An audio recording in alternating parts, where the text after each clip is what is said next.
தவிர மக்கள் வணக்கம் நண்பர்களே, நேர்பட பேசி நிகழ்ச்சிக்கு வரவேற்கிறோம்.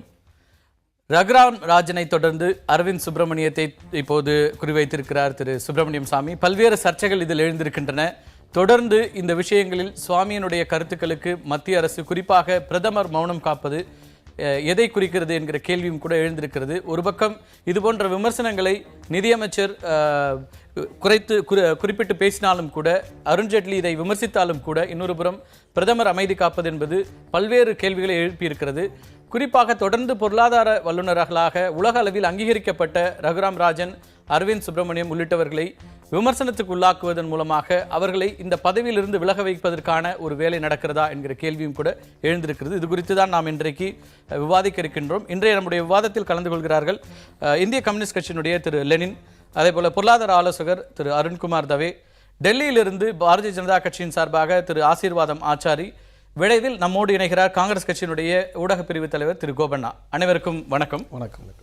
ஆச்சாரியா, உங்கள்கிட்ட இருந்தால் தொடங்க வேண்டி இருக்கிறது. தொடர்ந்து கடந்த சில நாட்களாக திரு சுப்பிரமணியம் சாமி அவர்களுடைய இந்த விமர்சனங்கள் தான் இன்றைக்கு அகில இந்திய அளவில் விவாதத்தை உருவாக்கி இருக்கக்கூடியதாக இருக்கிறது.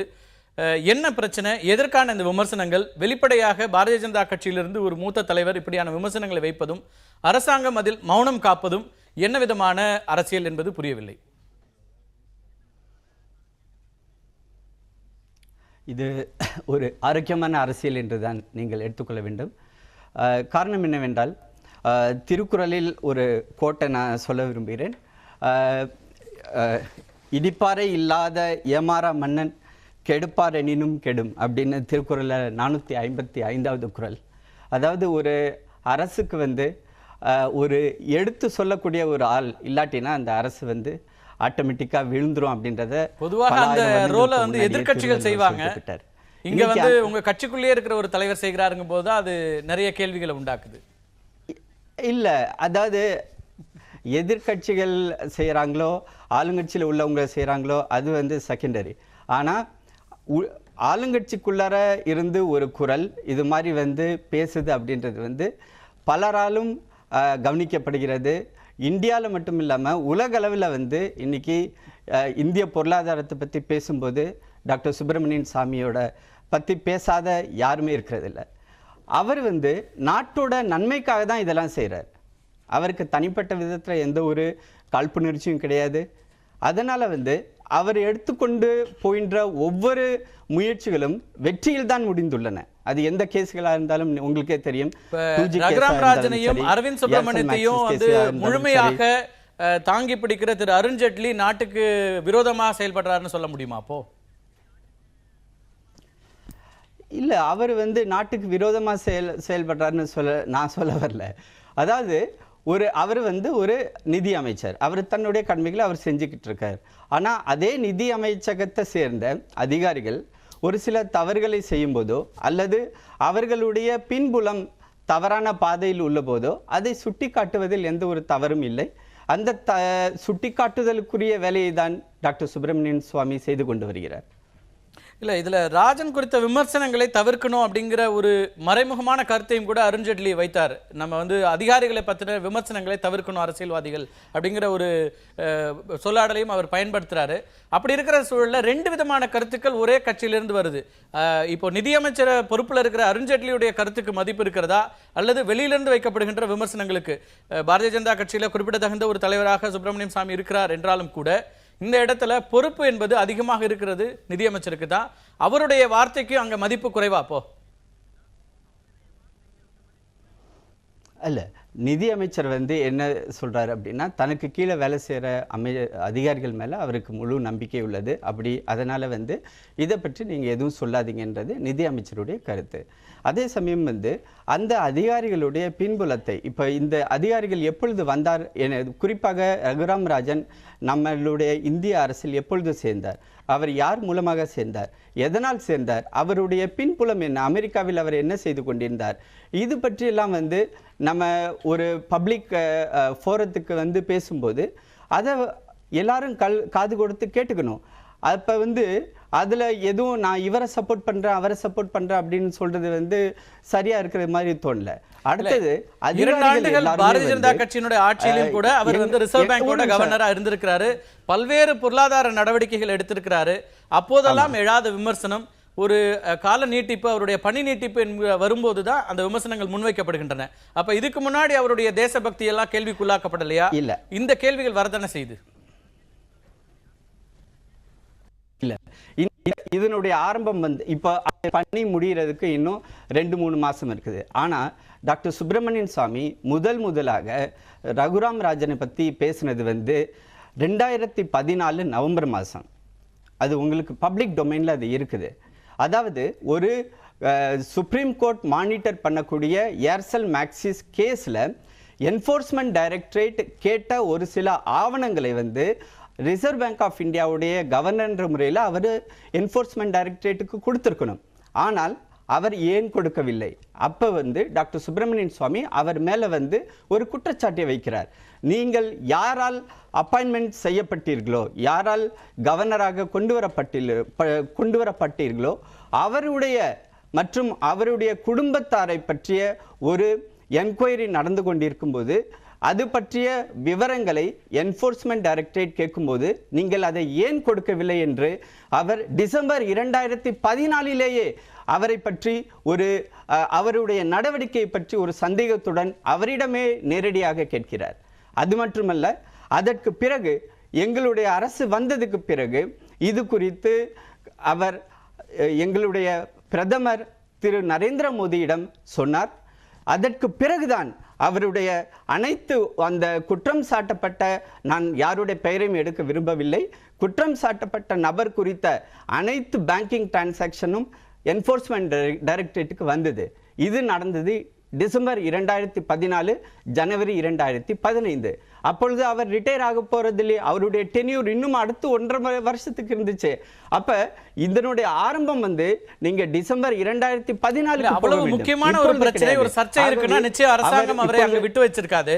நீங்க பொறுப்புக்கு வந்த பிறகு பல்வேறு கட்ட நடவடிக்கைகள் எடுக்கும் போதெல்லாம் அவர் தான் கூட இருக்கிறாரு, பொருளாதார சீர்திருத்தங்களின் போதெல்லாம் அவர் தான் கூட இருக்கிறாரு. ஜெட்லியோடு பல்வேறு விதங்களில் நிறைய விஷயங்களை அவர் முன்னகர்வுகளை எடுத்துட்டு போயிருக்காரு. அப்போதெல்லாம் விமர்சனங்கள் வரல. இவர் விமர்சித்திருந்தாலும் கூட அதை வந்து அப்ப உங்களுடைய கட்சிங்கிறது நிராகரிச்சிச்சு அப்படின்னு சொல்ல முடியுமா?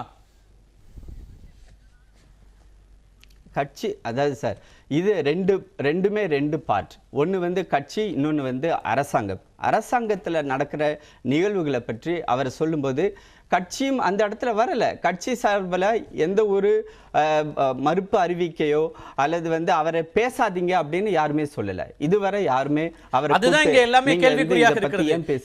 எந்த ஒரு கட்சியிலுமே கூட இது நடக்காது. அதுவும் பாரதிய ஜனதா கட்சி மாதிரியான ஒரு கட்டுப்பாடான ஒரு கட்சிக்குள்ள இப்படியான ஒரு எதிர்வினைகள் அல்லது வெளிப்படையான விமர்சனங்கள் அப்படிலாம் வைக்கும்போது அதுக்கு பிரதமர் தரப்பிலிருந்து எதுவுமே பேசப்படல, அது அனுமதிக்கப்படுது அப்படின்னா அப்போ இந்த கருத்து என்பது பிரதமருடைய கருத்தாக இருக்கிறதா? நேரடியாக அவர் முன்வைக்க முடியாம திரு சுப்பிரமணியம் சாமி மூலமாக இந்த கருத்து முன்வைக்கப்படுகிறதாங்கிற கேள்விதான், அந்த விமர்சனம் தான் தொடர்ந்து காங்கிரஸ் தலைவர்கள் உள்ளிட்டவர்களால் வைக்கப்படுது. இல்லை, ஆக்சுவலாக பாரதிய ஜனதா கட்சியில் தான் வந்து டெமோக்ரஸி மிகவும் அதிகமான உள்ள கட்சி. மற்ற எந்த கட்சியாக இருந்தாலும் அது வந்து இரும்பு திரை கொண்ட ஒரு கட்சிகளாகத்தான் நாங்கள் பார்க்கிறோம். ஏதாவது ஒரு உறுப்பினர் ஏதாவது ஒரு தன்னுடைய சொந்த கருத்தை சொல்லிவிட்டால் உடனடியாக அவர்களை வந்து கட்சியிலிருந்து நீக்குவதை திராவிட கட்சிகளிலும் பார்க்கிறோம், காங்கிரஸ் கட்சியிலும் நாங்கள் பார்த்திருக்கிறோம். ஆனால் பாரதிய ஜனதா கட்சியில் மட்டும்தான் பாரதிய ஜனதா கட்சியின் உறுப்பினர்களுக்கு தங்களுடைய கருத்தை சொல்லுவதற்கு முழு சுதந்திரம் உள்ளது. அது யாரெல்லாம் மறுக்கலை, எங்களுடைய கான்ஸ்டிடியூஷன், பார்ட்டியுடைய கான்ஸ்டிடியூஷனும் அதை மறுக்கவே இல்லை. ஆக மொத்தம் இதில் வந்து நீங்க கட்சியை கொண்டு வந்து சேர்க்கிறது வந்து தவறான கருத்து. கட்சியை தனியாகவும் அரசாங்கத்தை தனியாகவும் நீங்கள் பார்க்க வேண்டும் என்பதுதான் என்னுடைய கோரிக்கை. இல்ல அரசாங்கத்திலிருந்து வேறு கருத்துக்கள் முன்வைக்கப்படுவது அரசாங்கம் எப்படி வந்து இதுல சைலண்டா இருக்குங்கிற கேள்வி இருக்கிறது. ரொம்ப முக்கியமா நீங்க சொல்றதுல பல விஷயங்கள் ஆச்சரியத்துக்குரியதா இருக்குது. நீங்க வந்து ஒரு கட்டுப்பாட்டான ஒரு கட்சியில இப்படி எல்லாம் வந்து பேச அனுமதிப்போம், இங்க கருத்து சுதந்திரம் இருக்குங்கிற அளவுக்கு நீங்க இந்த விஷயங்களை முன்வைக்கிறீங்க. நம்ம தொடர்ந்து பேசலாம், இதுல கேள்விகள் நிறைய இருக்கிறது. அதுக்கு முன்னாடி திரு லெனின்ட்ட கேட்டுக்கலாம், இதுதான் இங்க இருக்கிற விஷயமாக இருக்கிறதா, இவர் முன்வைக்கிற விஷயங்கள் தான் சரியாக இருக்கிறதா? நீங்க எப்படி பாக்குறீங்க? நிச்சயமா இல்ல. மரியாதைக்குரிய ஆச்சாரிய அவர்கள் சொன்னது எல்லாவற்றிலும் நம்ம பார்க்க வேண்டிய விஷயம் என்னன்னா, ஒரு கட்டுப்பாடான கட்சி அவர் சொன்னார், எல்லா டிசென்ட்டுக்கான கருத்துக்களும் எங்கள் கட்சிக்குள்ளே இருக்கும், ஒரு முழுமையான டெமோக்ரஸி உள்ள கட்சின்றார். அருண்ஜேட்லி விமர்சித்தாருங்கிறதா ஒரு எம்பிஏ கட்சி விட்டு நீக்கிய கட்சி அந்த கட்சி. அப்போ இதெல்லாம் ஆளுக்கு தகுந்தவாறு நடவடிக்கை, நேரத்துக்கு தகுந்தவாறு பேச்சு என்பதுதான் இருக்குது. இப்போ அடிப்படையில் என்னென்னா, ரகுராம் ராஜனை பொறுத்தவரை யாரும் இங்கே வந்து தூக்கி கொண்டாடலை. ஆனால் உண்மைகளை பேசினார், பளிச்சுன்னு பேசினார். நிதி நிர்வாகத்தை பொறுத்தவரை சில நடவடிக்கைகள் எடுத்தார். அந்த ஏதோ கட்டுக்குள்ள இன்ஃப்ளேஷன் பொறுத்தவரை கட்டுக்குள் கொண்டு வருவதற்கான முயற்சி எடுத்தார். அது சாதாரண மக்கள் விலைவாசின்னு வர்றபோது அதை கட்டுக்குள் கொண்டு வருவதற்கான பெரும் முயற்சி எடுத்தார். அதெல்லாம் பாராட்ட வேண்டிய அம்சம். அவரை பற்றிய பல விஷயங்கள் இன்னைக்கு வருது. நான் கேட்குறேன், ஒரு அரசுன்னு இருக்கிற போது ஒரு அரசினுடைய தலைமை அமைச்சர் பிரதமர் மரியாதைக்குரிய மோடி அவர்கள் இது குறித்தெல்லாம் பேசக்கூடாதா? அப்போ சுப்பிரமணிய சுவாமி தொடர்ந்து இப்படி பேசுவது என்பது இது ஒன்றல்ல இரண்டல்ல, அவருடைய வாழ்நாளில் அரசியலில் 30 ஆண்டு கால சரித்திரத்தை எடுத்து பார்த்தீங்கன்னா அவதூறுகளை அவ்வப்போது அள்ளி விடுவது இதுதான் அவருடைய அரசியல் வாடிக்கை. இது வேணுமென்றாலும் நண்பருக்கு சொல்லி பார்க்கலாம். பாரதிய ஜனதா கட்சி அப்படியான அவதூறுகளை ஏன் அனுமதிக்க போகுது? அதான் கேட்கிறேன். அப்ப அவங்களுக்கு ஒரு கேம் பிளான் இருக்கிறது. ஆக தனக்கு வேண்டிய என்ன விஷயம்னா, சாதாரண மக்களுடைய வரி பணத்திலிருந்து ஒரு 1.61 லட்சம் 1,61,000 கோடி ரூபாயை எடுத்து நீ கார்பரேட் நிறுவனத்துக்கு கொடுத்தீங்கன்னு வெளிப்படையாக விமர்சிச்சாரு. இப்போ இது தவறு என்று கண்டித்தார், பல விஷயங்களை சொன்னார். அதே மாதிரி வரா கடன்கள் பற்றி முதல் முறையாக பேசினார். ஒரு ஆர்பிஐல கவர்னராக இருக்கிறவர் பேசியது என்பது உண்மை. அதனால தான் இன்னைக்கு இவரை பற்றிய சர்ச்சை வருகிற போது அந்த வங்கி ஊழியர் சங்கம் இருப்பாருங்க, அது கூட அதை எதிர்த்திருக்கிறது என்று சொன்னால் நீங்க அதை பார்க்கணும். எனவே இவர் வந்து சோசியலிசவாதி. அரவிந்த் சுப்ரமணியத்துக்கு என்ன பிரச்சனை? அவருக்கு அதே போல ஏதாவது இருக்குதா, ட்ராக் ரெக்கார்ட் இருக்கா? இப்ப நீங்க அதுக்கும் நிச்சயமா என்ன விஷயம்னா, இந்த இடத்தை இவர் அனுப்பிச்சிட்ட பிறகு அதுக்கு அடுத்து யார் வரணும்னு இப்ப எதிர்பார்ப்பு இருக்கிறது. அரவிந்த் அவர் தான் தலைமை பொருளாதார நிபுணராக இருக்காரு. அப்ப அரவிந்த் சுப்ரமணியன் தான் வருவார் என்று எதிர்பார்க்கப்படுகிறது. அவரையும் விரட்டிவிட்டு இவங்கள் சொல்கிற அந்த பட்டாச்சாரியாவை ஸ்டேட் பேங்க் ஆஃப் இந்தியாவில் இருக்கிறாங்களா, தலைமையாக இருக்காங்கல்ல, அவங்கள கொண்டு வந்து வைக்கணும். ஏன்னா அவங்க தான் அதானிக்கு 6000 கோடி ரூபாய் எங்க ஆஸ்திரேலியாவில் நிலக்கரி வாங்குவதற்கு ஒதுக்கியவர். அதுக்கப்புறம் சர்ச்சைக்கு உள்ளான பிறகு நிறுத்தப்பட்டது. அப்ப இது மறைமுகமான ஒரு சூழ்ச்சியோடு இணைத்து இன்றைக்கு தேசபக்தி. நான் கேட்கிறேன், அமெரிக்காவோடு ஒரு பிரதமர் அங்கே சென்று அந்த நாட்டோடு அணுசக்தி உடன்பாடு மேற்கொண்டிருக்கிறார், எல்லாவற்றிலும் உடன்பாடு வைத்திருக்கிறார். 100% அந்நிய நேரடி முதலீடு. இதே அருண்ஜேட்லி நான் என்னுடைய கடைசி மூச்சு இருக்கிற வரை காங்கிரஸ் ஆட்சியில் இருந்தபோது 49% தான் அந்நிய நேரடி முதலீடு வந்தது. அப்ப பேசுனது நான் என்னுடைய கடைசி மூச்சு இருக்கிற வரை அந்நிய நேரடி முதலீடு என்கிற எஃப்டிஐயை நான் அனுமதிக்க மாட்டேனாரு. இன்னைக்கு 100% கொண்டு வந்திருக்கிறார்கள். அப்ப ஒரு முகம் அல்ல, பல முகத்தில் பல குரலில் பேசுவதுதான் பாரதிய ஜனதா கட்சி. இது ஜனநாயகத்தின் தொகுப்பு அல்ல, இது சூழ்ச்சியினுடைய தொகுப்பாக நாங்கள் பார்க்கிறோம். நீங்க இந்த கருத்துக்கள் ஒரு பக்கம் இருக்கட்டும். இப்ப ரகுராம் ராஜனை தவிர அல்லது அரவிந்த் சுப்ரமணியத்தை தவிர இங்க வந்து திறமையானவர்களே இல்லையா நாட்டுல? ஒரு ரகுராம் ராஜனை மாற்றுவதால என்ன பிரச்சனை வந்துட போகுது? அவர் சிறப்பாகவே செயல்பட்டார், இருக்கட்டும். அடுத்ததான ஒரு வாய்ப்பு அதை விட சிறப்பாக செயல்படுற ஒருத்தருக்கு கொடுக்கறதுக்கான எல்லா உரிமைகளும் அரசாங்கத்துக்கு இருக்கா இல்லையா? இல்ல, இதுல நம்ம பார்க்க வேண்டிய ஒரு அம்சம் இருக்கு. ஏன்னா இன்னைக்கு இது மட்டும் இல்லை, பொருளாதார நிலைமைகளில் மட்டும் இல்லை. இதுக்கு முன்னாடி நாலந்தா பல்கலைக்கழகத்தினுடைய வைஸ் சான்சலர், உலக புகழ்பெற்ற ஒரு பெரிய ஆள் அமர்த்தியா சென் இருந்தார். அவரும் இப்படி தான் அவமானப்படுத்தப்பட்டு அவரே அந்த பதவியிலிருந்து விலக்க வைக்கப்பட்டார். பல்வேறு மத்திய பல்கலைக்கழகங்களை எடுத்து பார்த்தீங்கன்னா இதுதான் இவங்களுடைய ஆளை, ஆர்எஸ்எஸ்னுடைய ஆட்களை, வெறிபிடித்தவர்களை ஒவ்வொரு துறையிலேயே கொண்டு பொறுத்துக்கிறார்கள். எல்லாத்துக்கும் எனக்கு நான் என்ன வாய்ஸ் ஆஃப் டிசன்ட் எல்லாவற்றிலும் ஒழிக்கிறார்கள். இல்ல எனக்கு அதுதான் இங்க அடிப்படை. எல்லாத்துக்கும் நீங்க வந்து ஒரு ஆர்எஸ்எஸ் முலாம் பூசுறது அப்படிங்கிறது வந்து எல்லா இடத்துலயும் நம்ம அப்படி எடுத்துக்க முடியுமா? பாரதிய ஜனதா கட்சியை முழுமையாக இயக்குவது அதுதான் அப்படிங்கிறீங்க. அந்த சித்தாந்தத்துல தான் பாரதிய ஜனதா கட்சி இருக்குது, அது ஒன்றும் பெரிய வேறுபாடு இல்லை. ஆனால் நீங்க வந்து இப்போ அவங்க அந்த சித்தாந்தத்தை பயன்படுத்துறவங்க எல்லாம் வெறிபிடித்தவர்கள் அப்படிங்கிற அந்த கருத்தோட்டத்தை எப்பவுமே சொல்லிட்டு இருக்கிறதுங்கிறது எந்த விதத்துல? அதாவது டெமோக்ரஸில வாய்ஸ் ஆஃப் டிசன்ட்ங்கிறதுக்கு அனுமதி உண்டு.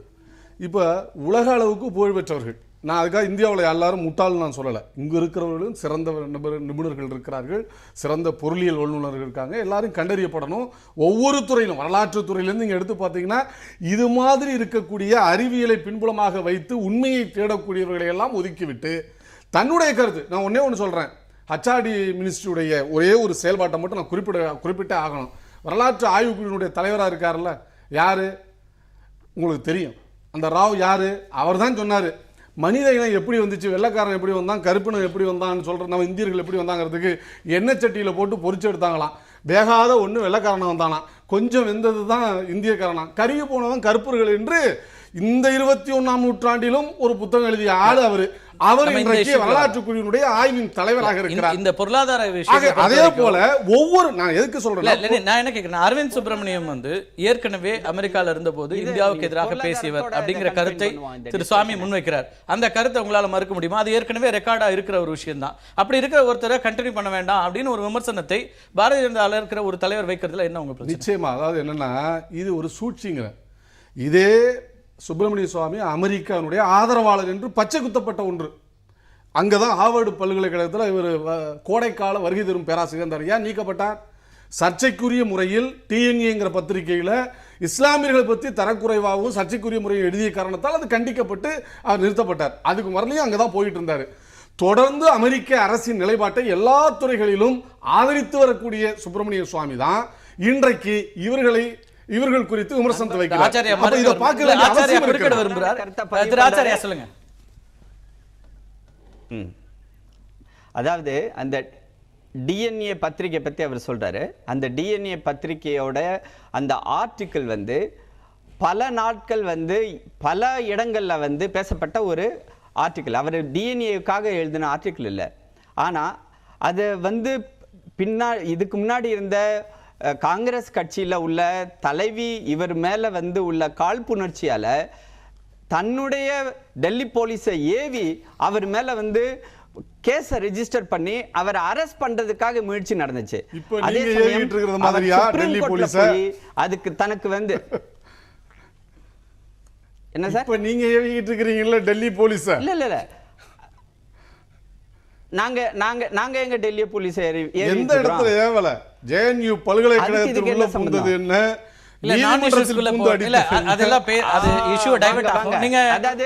சரி சரி, அப்ப ஜேஎன்யூ பத்தி பேசணும்னா ஒரு அரை மணி நேரம் எதுக்காக ஒதுக்கிக்குவோம், அப்ப சப்ஜெக்ட மாத்திடுவோம். நீங்க இந்த விஷயத்துக்கு வாங்க. நம்ம ரகுராம் ராஜனுக்கும் அரவிந்த் சுப்பிரமணியம் பிரச்சனைக்கு வரலாம். இப்ப அதெல்லாம் நிறைய நம்ம பேசிட்டோம், ஜேஎன்யூ பத்தி எல்லாம் நிறைய பேசியிருக்கிறோம். இந்த விஷயத்தை பொறுத்த வரைக்கும் திரு சுவாமியோடைய இந்த கருத்துக்களுக்கு அவருக்கான பின்னணி என்ன? நேரடியாக விமர்சனங்கள் முன்வைக்கப்படுகிறது. திக்விஜய் சிங் போன்றவர்கள் சொல்றாங்க திரு சுவாமி பினான்ஸ் மினிஸ்ட்ரிக்கு கண் வச்சிருக்காரு, நிதியமைச்சராக பொறுப்பேற்க வேண்டிய ஒரு ஆசையோடு தான் இந்த காய்கள் நகர்த்தப்படுகின்றன, ஜெட்லியை ரீப்ளேஸ் பண்ணி அவர் வரணும்னு நினைக்கிறாரு அப்படிங்கிற கடுமையான விமர்சனத்தை முன் வச்சிருக்காங்க. அதுக்கு உங்கள் பதில் என்ன? இல்ல அப்படி இல்லை. அதாவது யாரை அமைச்சராக ஆக்கணும் என்பதும் அந்த அமைச்சராக ஆக்குபவர்களுக்கு எந்த துறையை ஒதுக்குவது என்பதும் பிரதமருடைய ப்ரெரோகேட்டிவ். அதில் வந்து யாருமே தலையிட முடியாது. அதனால அருண்ஜேட்லியை ரீப்ளேஸ் பண்றதுக்காக தான் திரு சுப்பிரமணியன் சுவாமி இது மாதிரி பேசுறாரு அப்படின்னு சொல்றது திக்விஜய் சிங்க்கு வந்து பழக்கமான ஒண்ணு. அதுல இதை சேர்த்து சொல்லிட்டு போனாரு, அது தவறான கருத்து. அவர் முதல்ல காங்கிரஸ் கட்சி பத்தி பார்க்கட்டும், எங்க கட்சி பத்தி பிறகு பார்க்கட்டும். நம்ம தொடர்ந்து பேசலாம். திரு கோபண்ணா, தொடர்ந்து இது வந்து இவர் ஆச்சாரி போன்றவர்கள் சொல்றாங்க இது வந்து கட்சிக்குள்ள ஒரு கருத்து சுதந்திரம் இருக்கிறது, ஒரு டிசென்ட்டை வந்து பேசுறதுக்கு நாங்கள் வாய்ப்பு கொடுத்துருக்குறோம், ஒரு தவறு இருக்கு அப்படின்னா ஒரு அதை இடித்து சொல்வதற்கு ஒருவராக திரு சுவாமி அங்கே இருக்கிறார் அப்படிங்கிற கருத்தை அவர் முன்னிலைப்பா. இந்திய அரசியல் வரலாற்றில் டாக்டர் சுப்பிரமணிய சாமி ஆரம்பத்தில் ஜனசங்கத்தில் இருந்தபோது அதிலிருந்து அதற்கு பிறகு வெளியே வந்து அவர் எந்த மாதிரியான ஒரு அரசியல்வாதி எப்படியெல்லாம் செயல்பட்டார்னு ஒரு ட்ராக் ரெக்கார்ட் இருக்கு. அவர் எந்த அரசியல் கட்சியிலையும் யாரும் சேர்த்துக்க மாட்டாங்க, ஆனா பாஜக சேர்த்துருக்கு. அதே சுவாமியோடைய வழக்குகளை அவர் கொடுத்த புகார்களை இன்னைக்கு வரைக்கும் நீங்க எடுத்துட்டு போறீங்க, உள்ளிட்ட விஷயங்கள். அவருடைய போக்குன்றது ஒரு தனி, அதற்கு வந்து அவருக்கு தான் நியாயப்படும், மற்றவங்களுக்கு நியாயமா தெரியாது. இவரை பொறுத்தவரை வந்து சுப்பிரமணிய சாமி இன்னைக்கு ஒவ்வொரு பிரச்சனையை எடுக்கிறார். அவர் யாரை கை வைக்கிறார், யாரை டார்கெட் பண்ணுறார்? ஒரு ஆர்பிஐ கவர்னர். அவர் வந்து உலக நாடுகள் மத்தியில் மிகுந்த மதிப்பும் மரியாதையும் மிக்க ஒரு இன்டெகிரிட்டியும் ஆனஸ்டியும் உள்ள ஒரு ஆர்பிஐ கவர்னர், மிகப்பெரிய பொருளாதார நிபுணர். அவரை டார்கெட் பண்ணி அவர் வந்து இன்னும் 2.5 மாதம் இருக்குது, அவர் வந்து அடுத்த டேர்ம் வேண்டான்னு சொல்லுகிற வகையில் அவர் மீது கடுமையான குற்றச்சாட்டுகளை சொல்வது இதெல்லாம் வந்து இல்ல, நீங்க இதெல்லாம் RBI ஒரு பிரதமர் வந்து இல்ல, சகிச்சு ஆர்பிஐ கவர்னர்ங்கிற ஒரு முக்கிய பொறுப்பு கொடுக்கப்பட்ட பிறகும் கூட யுஎஸ் சிட்டிசன்ஷிப்பை நீங்க வந்து அப்படியே வச்சிட்டு இருக்கீங்க அப்படிங்கறத அவங்க ஒரு கேள்வியா நான் என்ன உண்டாக்குறாங்க. சொல்றேன்? உங்களுக்கு தேசத்தின் இல்ல, மீது பற்று இருக்கு, இதெல்லாம் இந்தியா வந்து நீங்க முழுமையாக இதுதான் முன்னேற்ற போறோம் அப்படின்னு நினைக்கிற ஒருத்தர் ரகுராம் இன்னமும் அதையே ராஜனுடைய வச்சிட்டு இருக்கணும் நான் கேள்வி கேட்கிறேன், எழுப்புறாங்க. ரகுராம் ராஜனுடைய தேசபக்தி இந்த நாட்டின் மீது அவருக்கு இருக்கிற பற்றை வந்து இதை வந்து கேள்விக்குறியாக்குவதற்கு பாஜகவில் சுப்பிரமணிய சாமி உட்பட யாருக்கும் உரிமை கிடையாது. இந்த நாட்டினுடைய பொருளாதாரம் குறிப்பாக அதாவது வங்கிகள் வந்து ஒரு கட்டுப்பாட்டுக்குள்ளே கொண்டு வர்றது, அடுத்து நீங்கள் பார்த்தீங்கன்னா அதே போல் டாலருக்கு எதிராக ரூபாய் நாணயத்தின் மதிப்பு, டெட் ரெக்கவரி ட்ரிபியூனல், இப்படி பல விஷயங்களில் வங்கிகளை ஒரு கட்டுப்பாட்டு அதில் வந்து என்பிஏ நான் பர்ஃபார்மிங் அசெட்ஸ்ன்றது 4 லட்சம் 5 லட்சம் கோடியாக போய் இந்த நாட்டினுடைய பொருளாதாரத்தின் அடித்தளத்தையே நாசமாக்குகிற அந்த வங்கிகளை ஒரு கட்டுப்பாட்டுக்குள்ள அவர் கொண்டு வந்திருக்கு. அவருடைய பங்கு மகத்தானது. அதை யாரும் மறுக்கல. அவரை வந்து இந்த ஆனா நாட்டுல இல்ல, இல்ல. அப்படிப்பட்ட ஒருவரை அது சாமி விமர்சிக்கிறதாவே வச்சுப்போம். ஆனால் அவர் ஒருத்தர் தான் இங்க வந்து திறமையானவரா இல்ல, இருக்காரா? அப்படி சொல்லல. பாரதிய ஜனதா நான் சொல்றேன். கட்சிக்கு அந்த இல்ல, இல்ல. இந்த உரிமை கிடையாது. இந்த நாட்டினுடைய அவரை விட இல்ல, தகுதியான ஒருத்தர் இல்ல, கொண்டு இந்த வரலாம். நாட்டினுடைய பொருளாதார வளர்ச்சியில அப்பழுக்கற்று பணியாற்றி கொண்டிருக்கிற ஒருவரை, ஒரு பொருளாதார நிபுணரை, உலகம் மதிக்கிற ஒரு பொருளாதார நிபுணரை சுப்பிரமணிய சாமியை ஏவி விட்டு டார்கெட் பண்றது, குறிவைத்து தாக்குவது, அவரை கேரக்டர் அசாசினேஷன் பண்ணும்போது அவர் சொல்றாரு, மனம் வெதும்பி சொல்றாரு, நான் நாள்தோறும் வந்து பத்திரிகைகளில் வந்து இரங்கற் செய்தியை படிக்கிறேன், நான் இன்னும் உயிரோடு தான் இருக்கிறேன், அது மட்டுமல்ல இந்த நாட்டை விட்டு நான் வந்து செப்டம்பரில் தான் போக போகிறேன், போனாலும் அடிக்கடி இந்த நாட்டுக்கு வருவேன், இந்த நாட்டில் அடிக்கடி என்னுடைய பங்கு இருக்கும் அப்படின்னு வேதனைப்பட்டு அவர் சொல்கிறதெல்லாம் பார்க்குறப்போ அவருக்கு என்னென்னா இப்படிலாம் செய்து ஒரு ஒரு நேர்மையான ஒரு அதிகாரியை, ஒரு ஆர்பிஐ கவர்னரை, ஒரு மிகப்பெரிய பொறுப்பில் இருக்கிறவரை மனம் வெதும்பி அடுத்த டேர்ம் அவர் இல்லாமல் பண்றதுல இந்த சுப்பிரமணிய சாமியை பயன்படுத்துகிறாங்க. கடைசி அவர் என்ன பண்ணாரு, நீங்க அரவிந்த் சுப்பிரமணியம் மேல கை வைக்கிறார், அதன் மூலம் அருண் ஜேட்லியை டார்கெட் பண்றாங்க. இது வந்து அரவிந்த் சுப்பிரமணியத்தை டார்கெட் பண்றது பாசம் வந்துருச்சு காங்கிரஸ்காரர்களுக்கு. அருண் ஜேட்லி இல்ல, அப்படி சொல்லல. திக்விஜய் சிங் உள்ளிட்டவர்களும் கூட அப்படி பார்க்கல.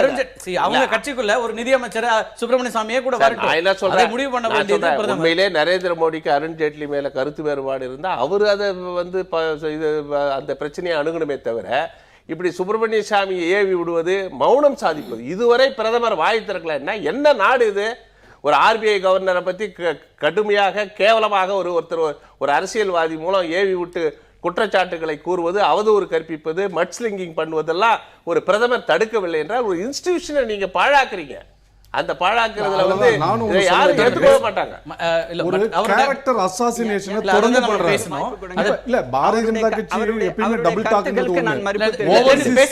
ஓவர்சீஸ் பிஜேபியில போய் என்ன சொல்றாங்க, வெளிநாட்டுல இருக்கிற இந்தியர்கள் எல்லாம் திறமையானவங்க இந்தியாவுக்கு வாங்குறீங்க, இந்தியாவுக்கு வந்துட்டா உடனே தேசபக்தியை பற்றி பேசுறீங்க. நீங்க சிட்டிசன்ஷிப் பேச வேண்டியிருக்கு, தேசபக்தி பத்தி யாரெல்லாம் பத்தி பேச வேண்டியிருக்கு. அதுக்கு முன்னாடி திரு தவையோட முதல் கட்ட கருத்துக்களை கேட்கலாம். அரசியலுக்கு அப்பாற்பட்டு இப்ப ரகுராம் ராஜன் இவ்வளவு சிறப்பான ஒரு அதிகாரியாக செயல்பட்டாரு, இன்னைக்கு இவ்வளோ பொருளாதாரத்துல சீர்திருத்தங்களை கொண்டு வந்தாரு, வங்கிகளை சீரமைக்கிறதுல முக்கிய நடவடிக்கைகள் எடுத்தார், இப்படி எல்லாம் பார்வைகள் வைக்கப்படுகிறது. ஒரு பொருளாதார ஆலோசகரா உங்களுடைய பார்வை என்னவாக இருக்கிறது?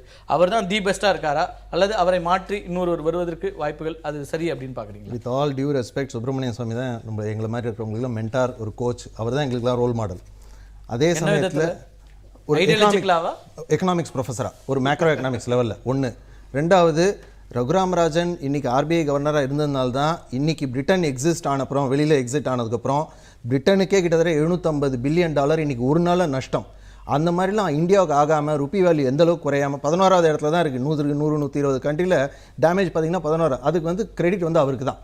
பட் இந்த இதில் வந்து ஏன் இன்னைக்கு ஆரம்பிக்கிறாங்க, இந்த ஒரு மாசமா ஏன் இதை ஆரம்பிக்கிறாரு, ஏன் அவர் அப்பாயின்ட் பண்ணது எப்போவோ, இது ஒரு பெரிய கொஸ்டின். யூபிஏ கவர்மெண்ட் அந்த லெட்டர் வந்து இங்கே இருக்குது. இது வந்து அவர் சுப்பிரமணிய சாமி பிரைம் மினிஸ்டர் எழுதியிருக்க லெட்டர். அதில் முதல் லைனே that you consider terminating the appointment of the governor Reserve Bank of India Dr. Raghuram Rajan effective immediately அப்படின்னு இவர் சஜஸ்ட் பண்றார். அடுத்தது, why someone appointed by the UPA government who is apparently working against Indian economic interest அப்படின்லாம் கேட்குறாரு. இதில் டேமேஜிங்காக அவர் எழுதிருக்கிறது என்னன்னா, with all due respect 6 allegations வைக்கிறார். 6 அலிகேஷனுமே சப்ஸ்டன்ஸோ எவிடன்ஸோ இல்லாத ஒரு நார்மலான அலிகேஷன்ஸ். அதில் அவர் சொல்கிறது என்னென்னா, நான் சொல்கிற மாதிரி இன்ட்ரெஸ்ட் ரேட்டை நீங்கள் குறைச்சிருக்கணுன்றார். எக்கனாமிக்ஸ் டாக்டர்ஸ்குள்ளே ஒப்பீனியன் மாறும் சார்.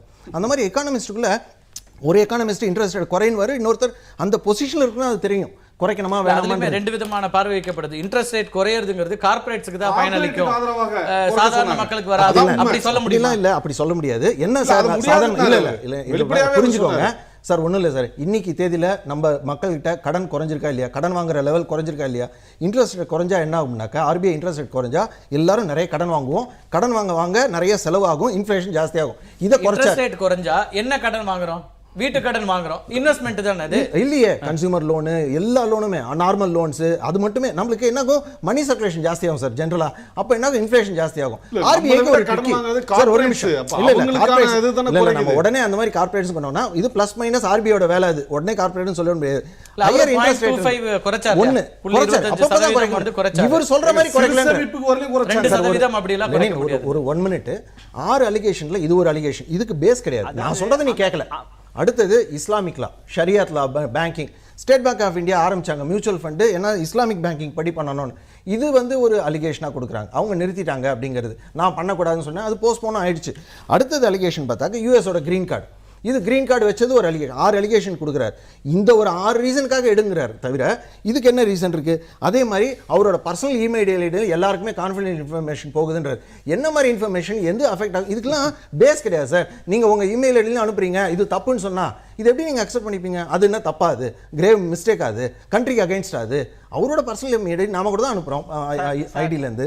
இது ஒரு ரீசனா சொல்றாரு. தவறான தகவல் அதுல நிறைய குறுக்கீடுகள் இருக்குது. ஆச்சாரியா அதுல விளக்கங்கள் கொடுக்க வேண்டி இருக்குது. நீங்க சொல்லி முடிச்சீங்க, நம்ம இடைவேளை. அதே மாதிரி www.group30.orgங்கிற ஒரு குரூப் அமெரிக்கன் இன்ட்ரெஸ்ட்ல இருக்கு. அதுல அவர் மெம்பரா இருக்கார். இதுல நம்ம ஃபேஸ்புக்ல நீ இருக்க, லிங்க்ட் வாட்ஸ்அப்ல இருக்கேன்னு சொல்ல முடியுமா? என்ன குரூப்ல இருக்காங்கன்றது அதுக்கு இதுக்கெல்லாம் எவிடன்ஸ் கற்பிக்க முடியாதுன்றீங்க. மோட்டிவ் இல்லன்ற. அதே மாதிரி ஹோல்சேல் பிரைஸ் இண்டெக்ஸை வச்சு நீ இன்ஃப்ளேஷன் கால்குலேட் பண்ணியிருந்தா ரீட்டைலர்ஸ்க்கு பெனிஃபிட்டாக இருக்கும். நீ கன்சூமர் பிரைஸ் இண்டெக்ஸ் வச்சு பண்ணுற இதெல்லாம் ஒரு எக்கனாமிக் பாயிண்ட் ஆஃப் வியூவில் இருக்கிற ஒரு ப்ரொஃபஷனல் என்மிட்டி சார். இதை நீங்கள் ஒரு அலிகேஷனாக பெருசாக எடுத்துக்க முடியாது. இன்னொன்று, அவங்களுக்குள்ள ப்ரொஃபஷனல் திங்கு. பட் இதுக்காக ஒருத்தர் எடுன்னு சொல்றதோ, அதுவும் கடைசியில் இந்த ஒரு மாசத்துல சொல்றதோ ஒரு சாலிடான ரீசனா? அதுவும் அவர் சொல்ற அலிகேஷன் டைம் வர்றதுனால இந்த விஷயங்களை முன்வைக்கிறாரா சார்? இப்போ நாம அவர் எக்ஸ்டெண்ட் பண்ணணும்ன்றது முன்னும் பெரிய பாயிண்ட் கிடையாது சார். இந்த கண்ட்ரில ஸ்ரீதரன் இருந்தார், மெட்ரோ ஆரம்பிச்சார், அவரும் போனாரு. அப்புறம் அமுலோட குரியன் இருந்தார், அவரும் போயிட்டாரு. அப்துல் கலாம் இருந்தார், போயிட்டாரு. மன்மோகன் சிங் வந்தார். சார் யார் வேணா வரலாம் போகலாம் சார். அவர் தான் இருக்கணும்ன்றது யாருக்கும் கிடையாது. பட் ஒருத்தர் போகும்போது எக்ஸிட் ஸ்மூத்தா ஆக்குனது நிலைமை அது ஒண்ணு தேவையில்லாதது. இந்த அலிகேஷன்ஸ்ல நான் சொல்றதை கேட்கல ஒரு பாயிண்ட் தான் இருக்கு. அதுல தொடர்ந்து பேசலாம். பல்வேறு குற்றச்சாட்டுகளை எழுப்பி இருக்கிறாங்க. ஆச்சாரியா, உங்கள்ட்ட இருந்து நிறைய விளக்கங்கள் தேவையாக இருக்கிறது. திரு சுவாமி குறிப்பிட்டிருக்கிற முக்கியமான இந்த 6 குற்றச்சாட்டுகள்ல எல்லாமே மேலோட்டமா இருக்குது. அவருக்கு நோக்கம் கற்பிக்கிறதுக்கான முயற்சி தான் இருக்குதே தவிர அதை எதுவுமே நோக்கத்தோட நம்ம பார்க்க முடியாதுங்கிற கருத்துக்கள் முன்வைக்கப்படுகிறது. அதோடு கூட தேசபக்தி யாருக்கெல்லாம் இருக்கிறது என்கிற அந்த சர்டிபிகேட்டை கொடுக்கிறது யாரு? அதுதான் பாரதிய ஜனதா தான் அந்த சர்டிபிகேட்டை கொடுக்குமாங்கிற கேள்வியையும் திரு லெனின் எழுப்புகிறார். ஒரு சிறிய இடைவேளைக்கு பிறகு தொடர்ந்து பேசுவோம். திரு ஆச்சாரி, நம்ம இடைவேளைக்கு முன்னாடி பேசிட்டு இருந்தோம். அடுக்கடுக்கான குற்றச்சாட்டுகளை திரு சுவாமி சொல்லியிருக்கார், கடிதம் எழுதியிருக்கிறார் பிரதமருக்கு ரகுராமராஜனை நீக்குவதற்கு. முக்கியமாக 6 குற்றச்சாட்டுகளை வைக்கிறார். இந்த 6 குற்றச்சாட்டுகளுமே ரொம்ப மேலோட்டமா இருக்கு, அதுல எந்த விஷயமுமே ரொம்ப அழுத்தமாக இல்லை அப்படிங்கிற ஒரு பார்வையை திரு தவே வைக்கிறாரு. அதுக்கான உங்களுடைய பதில் என்ன? ஆக்சுவலாக 3-4 கேள்விகள், அது ஒவ்வொன்றுத்துக்காக நான் பதில் சொல்லிட்டு வரேன். இந்த 6 கேள்விகளுக்கும் நான் பதில் சொல்ல வேண்டிய கடமை உள்ளது, அதே நான் சொல்கிறேன். அண்ணன் கோபண்ணா அவர்கள் என்ன சொன்னார்னா, ரகுராம் ராஜன் மிகவும் உத்தமர், அவர் நாட்டோடைய பொருளாதாரத்துக்காக ரொம்பவும் உழைச்சவர், அவரை இது மாதிரி அவமானப்படுத்தி அனுப்பக்கூடாது அப்படின்னு சொன்னார். ஆக்சுவலாக டாக்டர் சுப்பிரமணியம் சாமி 15 ஜூன் 2016, அதாவது இந்த வருஷம் 15ஆவது நாள் ஜூன் மாதத்துக்கு நரேந்திர மோடி அவர்களுக்கு ஒரு கடிதம் எழுதியுள்ளார். அந்த கடிதத்தில் அவர் என்ன ரெக்வஸ்ட் பண்ணுறாருன்னா, ரகுராம் ராஜன் மேலே சிபிஐ என்கொயரி நடத்தணும்னு சொல்கிறாரு. அதுக்குரிய காரணம், இது பப்ளிக் டொமைனில் இருக்குது, நீங்கள் அதை பார்த்துக்கலாம். ஸ்மால் ஃபைனான்ஸ் பேங்க் அப்படின்ற ஒரு கான்செப்டில் இந்தியாவுக்கு 10 வங்கிகளுக்கு உரிமம் கொடுத்தார் இவர் ரகுராம் ராஜன். அந்த 10 வங்கிகள் ஸ்மால் ஃபைனான்ஸ் பேங்க்கில் அவர் அவங்களுக்கு கொடுத்துருக்கிற சலுகைகள் என்னென்னா, அவங்க ஸ்மால் ஃபைனான்ஸ் பேங்க்ஸில் மைக்ரோ ஃபைனான்ஸ் இன்ஸ்டிடியூஷன்ஸை கொண்டு வராரு. 10 வங்கிகளுக்கு உரிமம். அந்த மைக்ரோ ஃபைனான்ஸ் இன்ஸ்டிடியூஷன்ஸ்க்கு ஃபாரின் எக்ஸ்சேஞ்ச் ஹேண்டில் பண்ணுறதுக்கு பர்மிஷன் கொடுக்குறாரு. அவங்களுக்கு கைட்லைன்ஸ் படி ஒரு சில கண்டிஷன்ஸ் இருக்குது. அந்த கண்டிஷன்ஸை ஃபுல்ஃபில் பண்ணுறதுக்கு ஒரு டைம் லிமிட் இருக்குது. அந்த டைம் லிமிட்டை அவர் எக்ஸ்டெண்ட் பண்ணுறாரு another 3 இயர்ஸ்க்கு. அப்போ ஒரு உரிமத்தை வாங்கி அவன் வங்கியில் வந்து ஃபாரின் எக்ஸ்சேஞ்சை கொண்டு வந்து அவங்க தொழில் நடத்தலாம். அதே சமயம் அவங்க வந்து நம்ம இந்தியன் ரெகுலேட்டரி வந்து ஃபுல்ஃபில் பண்ண மாட்டாங்க. அவங்களுக்கு 3 வருஷத்துக்கு வந்து விண்டோ ஆஃப் ஆப்பர்ச்சுனிட்டியை ஓப்பன் பண்ணி கொடுப்பாரு. இங்கே தான் வந்து அவர் யாருக்காக வேலை செய்கிறாரு? பொருளாதார தெரியாத விஷயமா இது திரு ஆச்சாரியா? அநியாயமா இருக்கு திரு ஆச்சாரியா. இதெல்லாம் நிதியமைச்சருக்கு தெரியாத விஷயங்களா? நிதியமைச்சருடைய கட்டுப்பாட்டில் இருக்கிற ஆர்பிஐ அவங்க எந்த நோக்கமும் கற்பிக்கல. ஆனா நீங்க வெளியில உங்களுக்கு இல்ல சுப்பிரமணிய சுவாமி சொல்வது வேத வாக்கு. இந்த அரசு இருக்குது, ஒரு நிர்வாகம் இருக்கிறது, ஒரு அவரோட கருத்துக்களை கேட்டு மிஸ்டர் லெனின் அப்படி இல்ல. அவர் சொன்னது வேத வாக்குன்னு இல்ல. அவரு கேட்கிறாரு என்கொயரி. அந்த என்கொயரியை வைங்க, அதுல வந்து வெளியில வரட்டும். ஏன் அந்த என்கொயரி இல்ல என்ன ஆச்சாரியா இந்த கேள்விகள் எல்லாமே இப்படியான எந்த கேள்வியும் நிதியமைச்சர் எழுப்பவே இல்லை. நிதி அமைச்சரும் எழுப்பாத போது இதுக்கெல்லாம் நோக்கம் கற்பிக்கிறது நீங்களா அல்லது அவருக்கு நோக்கம் இருக்குன்னு நீங்க எப்படி சொல்ல முடியும்? அங்கதானே இந்த பிரச்சனை வருது. நீங்க அவருக்கான ஒரு சீர்திருத்தங்கள் ஏற்படுத்தும் போது அதை நீங்க 2 விதமா பார்க்க முடியும். அது பொருளாதார சீர்திருத்தங்கள்ல இந்த விஷயங்கள் செய்தா நாட்டுக்கு நல்லதுன்னு ஒரு விஷயத்தை கொண்டு வரும்போது அதோட அதர் சைடு நீங்க எடுத்துட்டு பெருசா இதுக்கெல்லாம் ஒரு காரணம் கற்பிக்கிறீங்கன்னா எந்த வேலையுமே இங்க செய்ய முடியாது. அப்படியான காரணம் கற்பிக்கிற இடத்துல இருக்கிற ஒரு நிதியமைச்சர் அவருக்கு சுட்டி காட்டினாரா? நிதியமைச்சரும் சுட்டி காட்டுச்சா? அதையெல்லாம் செய்யாம வெளியில இருந்து திரு சுவாமி சொல்லும் போது அதுக்கு என்ன பேஸ் இருக்க முடியும்? அதாவது சார் அவர் வந்து இந்த குற்றச்சாட்டை வச்சு ஒரு 15 நாள் தான் ஆகுது. இப்ப பிரதமர்கிட்ட அந்த கடிதம் இருக்குது. இதெல்லாம் கவனிச்சிட்டு இருக்கிற நிதியமைச்சகத்துக்கு இது தெரியாதாங்கிறத எங்க கேள்விங்க. நீங்க தொடர்ந்து எல்லா விஷயங்களையும் மானிட்டர் பண்ற நிதியமைச்சகத்தோட கண்ட்ரோல்ல இருக்கிற அவரோட பார்வைக்கு போயிருக்கணும் எப்படி சொல்ல முடியும்? இல்ல கேட்கல எனக்கு சரியா. சார் இந்த கடிதம் எழுதப்பட்டது ஜூன் 15ஆம் தேதி. ஜூன் 15ஆம் தேதி பிரதமருக்கு எழுதிய கடிதம். பிரதமர் படித்துட்டு அதை வந்து நிதியமைச்சருக்கு சொல்லுவார். அதுக்குள்ள ஏன் அவசரப்படணும் நீங்க? இல்ல நான் அத கேக்குறேன். என்னன்னா இப்ப நிதியமைச்சருக்கு தெரியாத ஒரு விஷயத்தை திரு சுவாமி கண்டுபிடிச்சிருக்கா அப்படின்னு சொல்ல வரீங்களா? இல்ல நிதியமைச்சருக்கு தெரியாத அல்லது நிதியமைச்சர் தவற விட்ட ஒரு விஷயத்தை திரு சுவாமி இப்ப சுட்டி காட்டுறார் அப்படின்னு சொல்ல வரீங்களா? சார் அதாவது why not? Why can't be possibility? நீங்க வந்து என்னன்னா ஒருத்தர் வந்து குற்றம் அவ்வளவு பலவீனமான அவ்வளவு அந்த துறை சார்ந்த அறிவை குறைந்ததாக இருக்கிற ஒரு நிதியமைச்சரை நீங்க வச்சிட்டு இருக்கீங்களா? இல்ல உங்களுடைய நிறுவனத்துல உளவுத்துறை என்ன வேலை செய்கிறது அதுக்கெல்லாம் தெரியாது. எகனாமிக் அஃபேர்ஸ்க்காக தெரியறதுக்கு வாய்ப்பு வரது இல்லையா? நோ அதாவது சார் ஒருத்தவங்க வந்து குற்றம் செய்யறாங்களே அப்படின்றத வந்து அவங்க மேல உள்ள சுப்பீரியர்ஸ் தான் பார்த்து கண்காணிச்சுக்கிட்டு இருக்கணும்னு எந்த நேரமும் அவசியம் இல்லை. ஒரு அவுட் சைட் ஃபோர்ஸ் அதை பத்தி கண்டுபிடிச்சு சொல்லும் போது அந்த குற்றச்சாட்டு உண்மையா பொய்யா அப்படின்றத சென்ட்ரல் பியூரோ ஆஃப் இன்வெஸ்டிகேட் பண்ணிக்கிட்டோம். அதனால அதை தான் நான் சொல்ல வரேன். சோ இன்னைக்கு கடிதம் எழுதியிருக்கார். இந்த குற்றச்சாட்டு கொண்டு வரப்பட்டுள்ளது. அதையும் நான் சொல்கிறேன். அவர் உத்தமர் அல்ல என்பதற்கு நான் சொல்லும் ஒரு குற்றச்சாட்டு. அடுத்த குற்றச்சாட்டு இன்னொன்னு சொல்கிறேன். இந்தியாவிலிருந்து 24 பில்லியன் US$ குறைய பாண்ட் அது வந்து மெச்சூர் ஆக போது இன்னும் 6 மாசத்துல டிசம்பர் மாசத்துல அது வந்து 30 பில்லியன் US$ ஆக போகுது. அந்த பணத்தை நம்ம இந்தியாவுடைய வங்கிகள் திருப்பி செலுத்தணும். அந்த பணம் எங்கிருந்து செலுத்துவாங்க? அதனுடைய தொகை 1,98,000 கோடி ரூபாய் வருவது. அடுத்த மிகப்பெரிய பாம் வரப்போகுது. இந்தியாவுடைய பொருளாதாரம் சரியா இருக்கிறது. அதை அவர் சொல்லி இருக்கிறார். இதில் என்ன தவறு இருக்கிறது? இல்ல சுப்பிரமணிய சுவாமி அப்ப நீங்க கொண்டு வந்து அரசுல வைங்க, சரியா நிறுத்திடுவாரு. நேரடியா நீங்களே எடுத்துங்க கையில. அதாவது நீங்க சொல்வது முழுக்க சுப்பிரமணிய சுவாமியுடைய கடந்த கால ட்ராக் ரெக்கார்ட முழுக்க பாத்தீங்கன்னா அவை அத்தனையும் அவதூறுகள், திட்டமிட்ட பொய்யாதான் இருந்திருக்கு. ஆனா அதை நம்பி நீங்க ஒரு பொறுப்பான அரசியல் கட்சியை சார்ந்த நீங்க பேசுவது என்பது, நான் இந்த பாருங்க, எங்களை பொறுத்தவரை கருத்து வேறுபாடு உண்டு. மோடி அவர்கள் மீது கருத்து வேறுபாடு, வாஜ்பாய் மீது உண்டு. ஆனா யாரையும் தனித்த முறையில் பேச மாட்டோம். ஆனா திரு சுப்பிரமணியன் சுவாமியை பொறுத்தவரை இவர் ஒரு அரசியல் கோமாளியாகத்தான் பார்க்கிறார். இல்ல நீங்க நிறைய இல்ல இந்த மாதிரியான வார்த்தை பிரயோகங்களை தவிர்க்கணும். இதை நான் அதை வைத்துக் கொண்டு நம்ம ஒரு விவாதத்துல குறைந்தபட்ச நாகரிகத்தை கடைபிடிச்சிட்டு இருக்கோம். நீங்க அப்படியான வார்த்தைகள் பிரயோகிக்கிறது நீங்க இப்பதான் சொன்னீங்க. இல்ல நீங்க வரல, நான் அனுமதிக்க முடியாது. யாராக இருந்தாலும் கேளுங்க,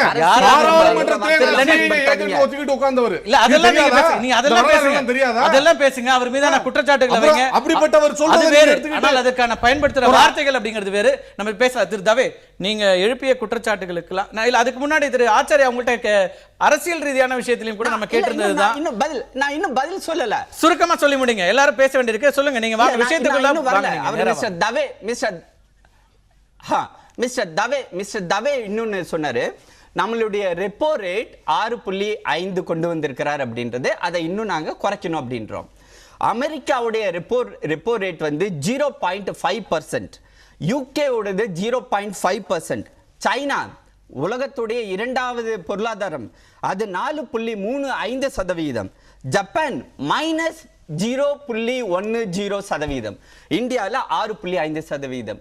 ரிப்போ ரேட்டை குறைக்கிறது வந்து அவர் சொன்ன மாதிரி ஒவ்வொரு டாக்டருக்கும் ஒவ்வொரு மாதிரி வந்து ஒப்பீனியன் வருது. அதனால தான் செகண்ட் ஒப்பீனியன் கூட நம்ம உடம்பு சரியில்லாத போது கேட்டுக்கிறோம். இப்போ பொருளாதார ரீதியாகவும் பார்த்தா இன்னொரு வந்து ஒப்பீனியன் இவர் கொடுக்குறாரு அப்படின்னு கூட வச்சுக்கிட்டோமா. உலகத்துடைய மற்ற நாடுகள் எப்படி வந்து ரிப்போ ரேட்டை வச்சிருக்காங்க, சஸ்டைனபிள் பீரியட்ல அவங்க வச்சிருக்கிறது பிலோ 5% அதை வச்சிருக்காங்க. ஏன் நம்மளால கொண்டு வர முடியாதா? 2006ல் நம்மளுடைய ரிப்போ ரேட் இருந்தது 4.25, the lowest repo rate for 10 years period. ஏன் அப்ப 4.25 இருந்தது தானே. இப்ப நாங்க 6.5 டாக்டர் சுப்பிரமணியன் சாமி சொல்றாரு குறைங்க. அதனால மக்களிடம் பண வசதி இருக்கும், பணம் புழங்கும் போது பொருளாதாரம் பெருகும். அதுதான் அவர் சொல்றாரு. அதுக்கே இவர் ஒத்துக்க மாட்டேன். ஆச்சார், இததான் யாருக்காக இந்த ரேட்டை குறைக்க சொல்றீங்கங்கிற கேள்வி எழுதத்தானே செய்யுது. இதுல பெனிஃபிஷரிஸ் யாரு? அவர் நிறைய கேள்விகள் எழுப்புறாரு. ரகுராம் ராஜன் இந்த அரசாங்கத்தை பத்தி பல்வேறு வெளிப்படையான விமர்சனங்களை முன்வைக்கிறாரு. மேக் இன் இந்தியா திட்டத்தை பத்தி விமர்சிக்கிறாரு. இந்த விஷயங்கள் எல்லாம் தான் உங்களுக்கு பிரச்சனையாக இருக்கிறதா? நேரடியா அதுக்கு பதில் சொல்ல முடியாமல் நீங்க சுப்பிரமணிய சாமி மூலமாக இந்த பிரச்சனைகளை, சர்ச்சைகளை உருவாக்கி அவராக இந்த பதவியிலிருந்து விலகணும் அப்படிங்கிறதுக்கு அவரை தள்ளுறீங்களா, அதை நோக்கி தள்ளுறீங்களாங்கிறத இப்ப கேள்வி. அவர் வைத்த குற்றச்சாட்டுகளுக்கு பதில சொல்லுங்க. இந்த ஜிடிபில 1.27% கார்ப்பரேட்டுக்கான பணத்தை கடனை குறைச்சிருக்காரு, வரிச்சலுகை கொடுத்திருக்காரு. அதெல்லாம் சொல்லுங்க, அதெல்லாம் குறைச்சது உண்மையா? இல்ல அதெல்லாம் அதுக்கு ஆதரவா சுப்பிரமணிய சாமி எப்போது இருந்திருக்காரா சொல்லுங்க. கிடைக்கும் போல இருக்குது. கொஞ்சம் பொறுங்க லெனின், கொஞ்சம் பொறுங்க, என்னை பேச விடுங்க ப்ளீஸ். நீங்க தான் பேசிட்டு இருக்கீங்க திரு ஆச்சாரியா, சொல்லுங்க. உங்களுக்கான ஸ்பேஸ் இருக்கு, நீங்க விஷயத்துக்கு வாங்க. அவர் கூட பேசுறார். ரிசர்வ் பேங்க் ஆஃப் இந்தியாவுடைய governor is nothing but a government servant. Government has got power to take disciplinary actions under the disciplinary and appeals rules. அப்ப அவர் வந்து யாருக்காக வேலை செய்றாரோ, இந்திய அரசுக்காக வேலை செய்றாரோ, அந்த இந்திய அரசின் கொள்கைகளுக்கு அவதூறாக போய் ஒரு இடத்துல பேசுறாருன்னா அவர் மேல ஆக்ஷன் எடுக்கிறதுக்கு இந்திய அரசுக்கு முழு உரிமை உள்ளது. 25 வருஷம் என்பது கான்ஸ்டிடியூஷன் கட்டப்பட்டது. ஒரு நிதி நிர்வாகம் என்று வருகிற போது அது மக்களுக்கு மக்களிடம் வெளிப்படையாக அவர் பேசுற விஷயங்கள்ல சகிப்புத்தன்மை குறைந்தால் வளர்ச்சி பாதிக்கப்படும் அப்படின்னு விமர்சனத்தை முன்வைக்கிறாரு. அந்த விமர்சனத்துல உங்களுக்கு பிரச்சனைனா நிதியமைச்சர் ஏன் பேசல, பிரதமர் ஏன் பேசல, சுப்பிரமணிய சாமி ஏன் பேசணும்? ஆட்சி வந்து அதிகாரத்தில் இருக்கிறவர்கள் எந்த கருத்து சொல்லல. அதை பத்தி நீங்க இப்படி ஆர்பிஐ கவர்னர் பேசக்கூடாது அப்படின்னு சொல்லல. நீங்க சொல்லும் போதுதான் அப்ப நீங்க ஏன் அவரை நோக்கம் கற்பிக்கிறீங்கன்ற கேள்வி வருது. அதாவது சார், இப்போ சுப்பிரமணியன் யாரு ஒண்ணு வந்து உங்களுக்கு எல்லாரும் பேசாம இருந்தா உங்களுக்கு சந்தோஷமா? யாராவது ஒருத்தர் பேசினா உங்களுக்கு கோபமா? இது என்ன, யாராவது ஒருத்தர் வந்து பேசுறாருன்றதுக்கு அதுக்கு சந்தோஷப்படுங்க. இல்ல பேசுற விஷயங்கள்ல நீங்க சொல்ற எல்லா விஷயங்களையும் அப்படியே கேட்டுட்டு இதுதான் சரின்னு எடுத்துட்டு போக முடியாது திரு ஆச்சாரியா. எல்லா வாதங்களுக்கும் இன்னொரு அதர் சைடு இருக்கு இல்லையா? இப்ப நீங்க எழுப்புற இந்த ரெண்டு விஷயங்களையுமே தொடர்ந்து ரெண்டு பொருளாதார நிபுணர்களை தொடர்ந்து தாக்குவதன் மூலமாக பேசிக்கான கேள்விக்கு நீங்க இன்னும் பதிலே கொடுக்கல.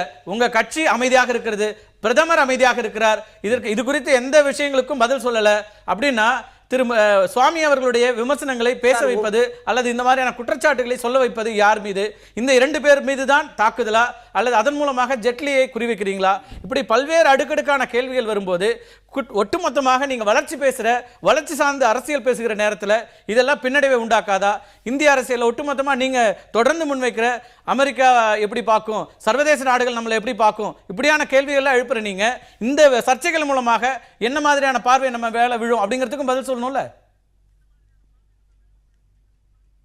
அதான் சொல்ல வரேன். அதாவது பிரதமரோ நிதி அமைச்சரோ தன்னுடைய ஒரு கருத்தை அவங்க பதிவு பண்ணல அப்படின்ற ஒரே காரணத்துக்காக டாக்டர் சுப்பிரமணியன் சுவாமி பதிவு பண்ணது தவறுன்னு சொல்ல முடியாது. பிரதமர் ஒவ்வொரு சமயத்திலையும் அவரோட கருத்துக்களை பதிவு பண்ணணும்னு அவசியம் இல்லை.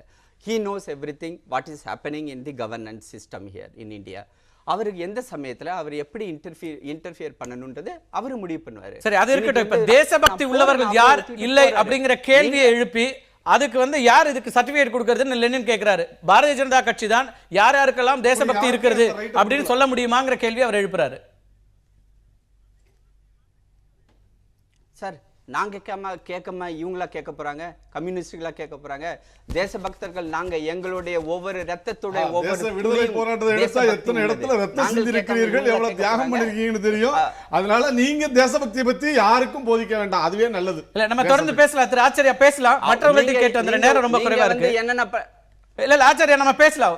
திரு கோபண்ணா, தொடர்ந்து இந்த விஷயங்கள்ல பாரதிய ஜனதா கட்சி இப்ப அவரு சொல்ற ஒரு ஆர்குமெண்ட் எடுத்துக்கிட்டீங்கன்னா, இதையெல்லாம் விமர்சிக்கிறதுக்கு உரிமை இருக்கிறது, தவறு நடக்கிற இடங்கள்ல நாங்க சுட்டி காமிக்கிறோம், இந்த கேள்வியில கேட்பதற்கு அரசாங்கம் கேட்கல இல்ல ஜெட்லி கேட்கலன்னா அவர் கேட்க கூடாதா? அதுல என்ன பிரச்சனை உங்களுக்கு? இல்ல, அதாவது இந்த கேள்வி கேட்கிறது விமர்சிப்பதற்கெல்லாம் சுப்பிரமணிய சாமிக்கு உரிமை இல்லைன்னு நான் சொல்லலை. ஆனால் சுப்பிரமணிய சாமியினுடைய ஒவ்வொரு பிரச்சனையை எழுப்புவதற்கும் பின்னாலே ஒரு மோட்டிவ் இருக்கு, ஒரு உள்நோக்கம் இருக்கு. அவர் சில தொழிலதிபர்களுடைய தூண்டுதலினால் கூட சில பிரச்சனையை எழுப்பலாம். இப்போ ரிசர்வ் பேங்க் கவர்னர் அடுத்த டேர்ம் இருக்கக்கூடாது, இருந்தால் சிலருடைய அவர்களை பாதிப்பு ஏற்படும் என்கிற காரணத்தின் அடிப்படையில் கூட சுப்பிரமணிய சாமி அவரை பயன்படுத்தி இது டார்கெட் பண்ணுறது, இதைத்தான் சுப்பிரமணிய சாமி செய்து கொண்டிருக்கிறார். ஏதோ ஒரு செக்ஷன் ஆஃப் வெஸ்டட் இன்ட்ரெஸ்ட், ஒரு குறிப்பிட்டவருடைய நலன்களை பாதுகாப்பதற்கு யாராவது ஒரு ரிசர்வ் பேங்க் கவர்னரோ அல்லது ஒரு சீஃப் எக்கனாமிக் அட்வைசரோ அல்லது ஒருவருடைய போக்கு ஒரு தொழிலதிபருக்கு விரோதமாக இருந்தால் உடனே இவங்க என்ன பண்ணுறாங்கன்னா இவரை சுப்பிரமணிய சாமியை பயன்படுத்தி டார்கெட் பண்ணுறது, கேரக்டர் அசாசினேஷன் பண்ணுறது, இப்படிலாம் ஒரு கடுமையான விமர்சனங்கள், அவதூறுகள். இப்போ இவர் பேசுகிறதெல்லாம் இப்போ எல்லாம் அவதூறு. அதாவது ஒரு இன்டெகிரிட்டி ப்ரூவன் இன்டெகிரிட்டி உள்ள ஒருவரை சுப்பிரமணிய சாமியை அவதூறு சொல்வதற்கு சுப்பிரமணிய சாமிக்கு முதல்ல அருகதை இருக்கணும்.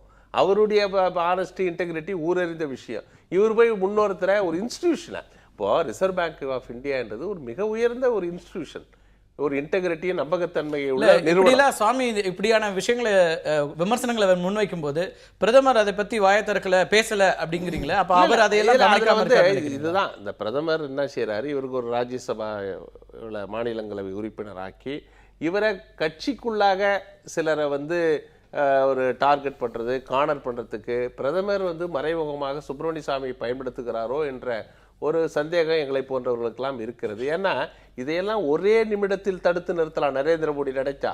ஆனால் அவர் தடுத்து நிறுத்தல. இது வரைக்கும் ரகுராம் ராஜனை பற்றி இவர் செய்த விமர்சனத்தை நரேந்திர மோடி இது வரைக்கும் ஏதாவது கருத்து கூறியிருக்கிறாரா, அவரை கண்டித்திருக்கிறாரா? இப்படியெல்லாம் பேசக்கூடாது என்று சொல்வதற்கு எவ்வளோ நேரம் ஆகும்? அரவிந்த் சுப்பிரமணியம், அவர் சக்திகாந்த தாஸ், ஒவ்வொருவராக ஒரு அஃபிஷியல்ஸை டார்கெட் பண்ணிங்கன்னா அவங்கெல்லாம் ஒரு பாதுகாப்பற்ற தன்மை, ஒரு இன்செக்யூர் அவர்கள் மத்தியில் நிலவுகிறது. இதெல்லாம் அரசியலில் இதெல்லாம் கட்டுப்பாட்டுக்குள் கொண்டு வருவதற்கு பாஜகவும் மோடியும் உடனடியாக நடவடிக்கை என்றால் மிகப்பெரிய பொருளாதார சீரழிவை நோக்கி இந்த நாடு போய்கொண்டிருப்பதை யாரும் தடுக்கவே முடியாது.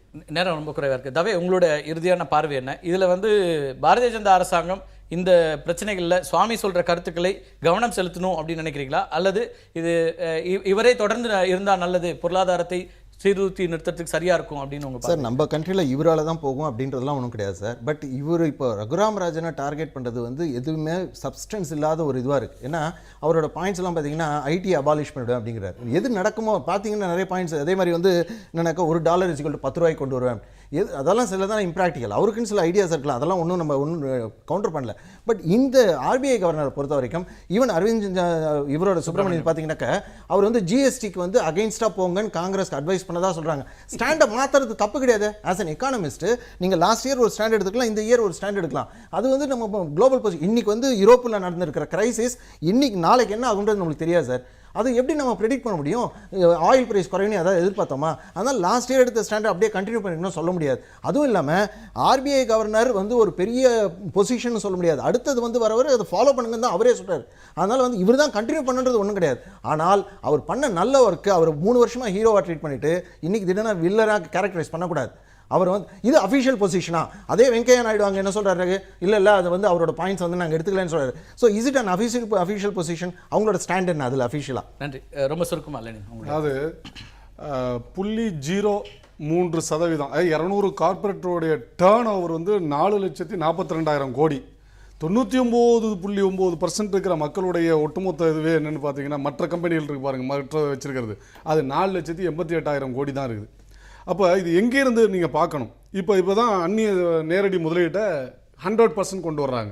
இவங்க இதுக்கு முன்னாடி கொண்டு வர மாட்டோம் என்று பேசிய கட்சி இப்போ கொண்டு வர்றாங்க, அதை வரவேற்கிறார்கள். இதில் சுப்பிரமணியன் சுவாமிக்கு ஒரு கருத்து இருக்குமே, ஆனால் அது தேசபக்திக்கு உகந்ததாக நாம் எடுத்துக்கொள்ளலாம்.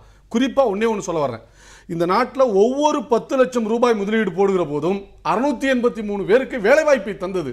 இப்போ கோடிக்கணக்கான ரூபாய் அந்நிய நேரடி முதலீடுங்கிறீங்க, அந்த முதலீடுங்கிறீங்க, இந்த முதலீடுங்கிறீங்க, என்ன விதமான வேலை வாய்ப்பை தந்திருக்கிறது? ஆக இது வளர்ச்சி அல்ல, இது மேக் இந்தியா அல்ல, இது ஃபேக் இந்தியா. எனவே தான் இப்படி இந்த தோல்வியை, இந்த எக்கனாமிக் ஃப்ரண்ட்ல இருக்கிற தோல்வியை மூடி மறைக்க இப்படிப்பட்ட வாதங்களை கிளப்பி விடுவது, இவங்கெல்லாம் இருந்தால் செஞ்சிருந்த மாதிரியும் இவர் வந்ததுனால தான் நாடே அட்டூழியத்துக்கு ஆளானது போன்ற ஒரு பார்வை ஏற்படுத்துவதற்கு இது போன்ற கூக்குரல்களை எழுப்பி கொண்டிருக்கிறார்கள், அதை அனுமதிக்கிறார்கள். எனவே பல குரல் மன்னனாக இருக்கிறார்கள். திரு ஆச்சாரியா, ரொம்ப சுருக்கமா சொல்லுங்க. இறுதியான உங்கள் கருத்துல தொடர்ந்து அரசு அதிகாரிகள் யாரெல்லாம் அரசு சொல்கிற கருத்துக்களை கேட்காம இருக்காங்களோ அவர்களை நெருக்கடிக்கு உள்ளாக்கி அவர்களை அங்கிருந்து வெளியேற்றுவது அப்படிங்கிறதுக்கான ஒரு முயற்சியாக இது நடக்கிறதா அப்படிங்கிறதா ஒட்டுமொத்த பார்வையாக இருக்கிறது. உங்களுடைய இறுதியான கருத்து ரொம்ப சுருக்கமா. அதாவது ஒன்று வந்து ரகுராம் ராஜனை பற்றி நம்ம பேசணும், இன்னொன்று வந்து அரவிந்த் சுப்பிரமணியனை பற்றி ஒன்று பேசணும். அதை பற்றி கடைசியாக இன்னொன்று நான் சொல்கிறேன். ரொம்ப சுருக்கமா, நேரம் கடந்து போயிட்டு இருக்கு, ரொம்ப சுருக்கமா. அவர் வந்து 2013 ஒரே செகண்ட்ல முடிச்சிடறேன். 2013 வருடம் மார்ச் 13 அவர் அமெரிக்கால என்ன சொல்றாருன்னா, இந்தியாவிற்கும் அமெரிக்காவிற்கும் இடையில் நடைபெற்று வரும் வர்த்தகத்தில் இந்தியாவிற்கு எதிராக நமது கொள்கை முடிவுகள் இருக்கும் பட்சத்தில் இந்தியாவின் வர்த்தக சந்தைக்குள் நாம் நுழைய முடியும்னு அங்க உட்கார்ந்து விட்டு அமெரிக்கா அரசுக்கு இதெல்லாம் தெரிஞ்சது தாங்க. இதெல்லாம் அப்பவே ரிப்போர்ட் ஆனது. அவர் நியமனத்தின் போது இதெல்லாம் ரிப்போர்ட் ஆச்சு. அவரை நீங்க கொண்டு வந்த போது அப்ப எல்லா பத்திரிகைகளும் இது ரிப்போர்ட் ஆனதுதான். புதிதாக பழைய ரிப்போர்ட்டை எடுத்துட்டு வந்து இப்போ ஒரு சர்ச்சையை கிளப்பிட்டு இருக்கீங்க. நம்ம தொடர்ந்து பேசலாம், ரொம்ப நேரம் குறைவா இருக்கு திரு ஆச்சாரியா. மீண்டும் ஒரு நிகழ்ச்சி சந்திக்கலாம் நண்பர்களே. இந்த அரசாங்கத்தை பொறுத்த வரைக்கும் எழுகின்ற இந்த பிரச்சனைகள் எல்லாமே அடுத்தடுத்த கட்டங்கள்ல, அடுத்தடுத்த நாட்கள்ல இப்போ ஒரு அமைச்சரவை மாற்றம் கூட வரலாம் என்கிற செய்திகள் எல்லாம் இன்றைக்கு பத்திரிகையில் வந்து கொண்டிருக்கின்றன. இதுல யாருடைய கருத்து நிற்க போகிறது? திரு அருண்ஜேட்லியுடைய கருத்து நிற்க போகிறதா அல்லது திரு சுவாமி முன்வைக்கின்ற கருத்துக்கள் ஏற்கப்பட போகின்றனவா? பொறுத்து பார்ப்போம். மீண்டும் ஒரு நிகழ்ச்சியில் சந்திக்கலாம் நண்பர்களே. நன்றி, வணக்கம்.